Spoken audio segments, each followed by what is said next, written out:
a former secretary who worked for the commander of a Nazi concentration camp, has been convicted of complicity in the murders of more than 10,505 people. Irmgard Furchner, 97, was taken on as a teenage typist at Stutthof and worked there from 1943 to 1945. Furchner, one of the few women to be tried for Nazi crimes in decades, was given a 2-year suspended jail term. Although she was a civilian worker, the judge agreed she was fully aware of what was going on at the camp. Some 65,000 people are thought to have died in horrendous conditions at Stutthof, including Jewish prisoners, non-Jewish Poles and captured Soviet soldiers. Stutthof, located near the modern-day Polish city of Gdansk, used a variety of methods to murder its detainees, and thousands died in gas chambers there from June 1944. The court at Itzenhoe in northern Germany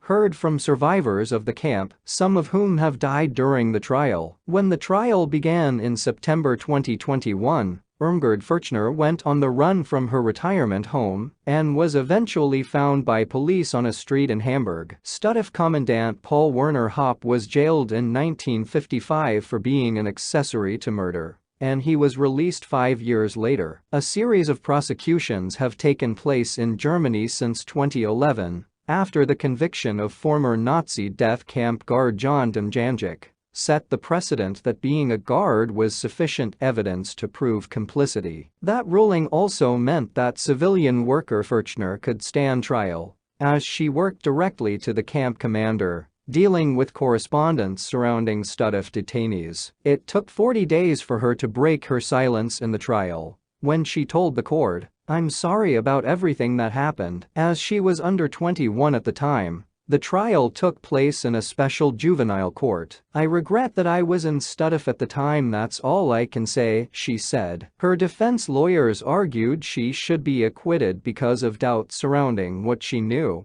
as she was one of several typists in Hopp's office. However, historian Stefan Hortler played a key role in the trial, accompanying 2 judges on a visit to the site of the camp. It became clear from the visit that Furchner was able to see some of the worst conditions at the camp from the commandant's office. The historian told the trial that 27 transports carrying 48,000 people arrived at Stutthof between June and October 1944. After the Nazis decided to expand the camp and speed up mass murder with the use of Zyklon B gas. Mr. Hortler described Hopp's office as the nerve center for everything that went on at Stutthof. Furchner's trial could be the last to take place in Germany into Nazi-era crimes, although a few cases are still being investigated. 2 other cases have gone to court in recent years for Nazi crimes committed at Stutthof. Last year, a former camp guard was declared unfit for trial,